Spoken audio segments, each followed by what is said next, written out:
আপনি জিমে সবচেয়ে বেশি মানুষ দেখবেন জানুয়ারি মাসে সবচেয়ে বেশি মানুষ জয়েন করে এবং 10 থেকে 15 দিন যেতে না যেতে এই সংখ্যাটা অর্ধেকেরও নিচে নেমে আসে। এটার রিজনটা আসলে কি? অনেকেই আমাকে প্রশ্ন করে কিভাবে জিমে মোটিভেটেড থাকা যায় এবং এই যে জার্নিটা শুরু করে এটা লম্বা করা যায়। এই জিমে মোটিভেশন ধরে রাখার জন্য যে জিনিসটা ইম্পর্টেন্ট সেটা হচ্ছে নিজের মধ্যে কিছু পরিবর্তন লক্ষ্য করা। আসলে 10 থেকে 15 দিনে আপনি কতটুকুই পরিবর্তন নিজের মধ্যে দেখতে পাবেন এটাও কিন্তু দেখার বিষয়।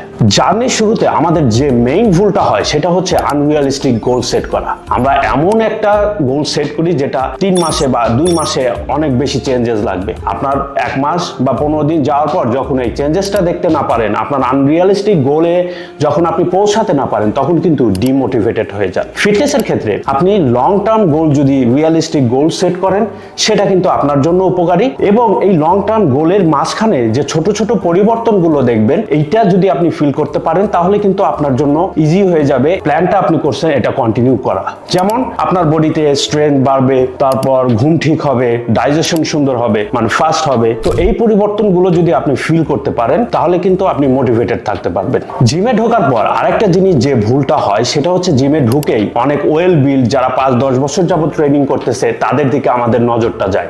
আমরা তাদের সাথে নিজেদের কম্পেয়ার করি।